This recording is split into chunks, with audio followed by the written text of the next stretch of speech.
Oh, and by the way, going forward, it's May 27th, 2025. Obviously, all these tangents are happening today. Alright? The day after Memorial Day. And I'm going to go ahead and say it.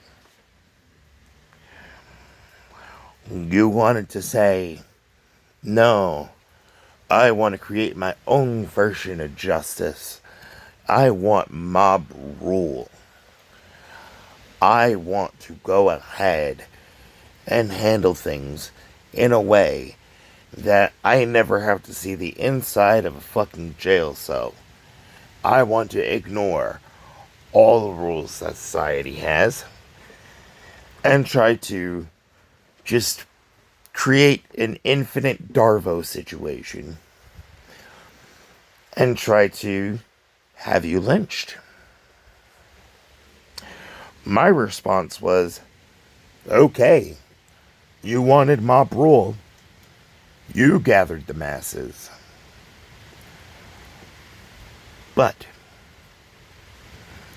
just remember,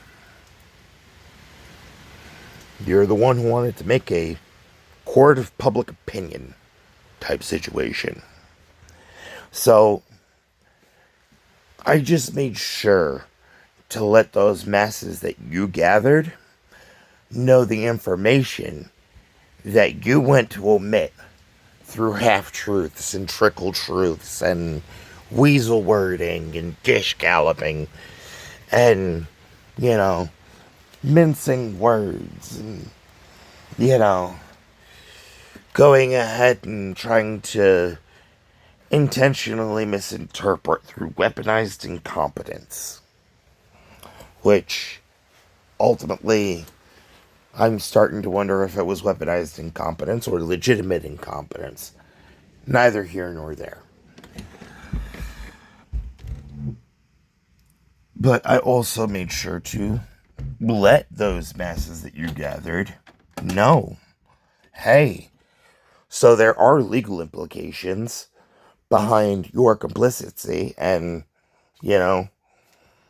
engagement in this whole situation, including the continued fraud. Because understand, when you go to hold a, judgment that was awarded to the victim or survivor, and it ends up going ahead and causing economic devastation, the courts end up going ahead and having something new to go ahead and charge you on as a felony. It's called capital fraud. Did you know that every day that judgment is not paid, that's actually a new charge? Did you know that that's a new felony every day? But you want to talk about follow the laws of, man as much as you follow the laws of God. All right? And I know Ken Paxton from 4 Points that, played a big part in that, slander. Which, by the way, Ken, you will pay. You will go ahead and have to go ahead and face accountability for your part in things. That is a new day that you are committing a felony.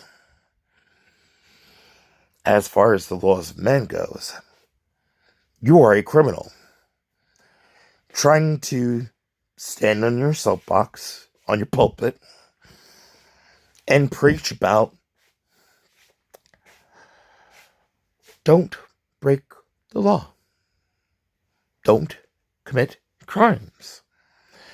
Well, every day that you ignore what the courts ended up saying, it is a new day that you are committing a new crime. And by breaking the laws of man, by your interpretation, you're also breaking the laws of God. Alright? I mean, you started a fucking lynch mob. And I know Ken Paxton is not the one who started the lynch mob.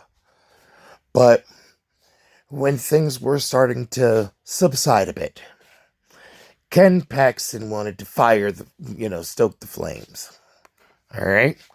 So Redemption Hill Church is not the only church that had their complicity.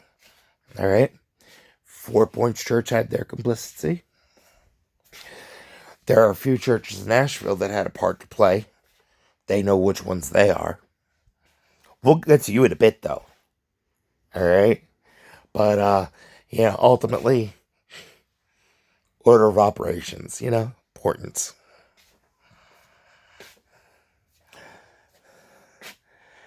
And my question is, what makes you so special that you get to preach that and you're not ostracized the way you wanted to, ostracize somebody else off of one side of the story rather than being willing to hear the other side of the story?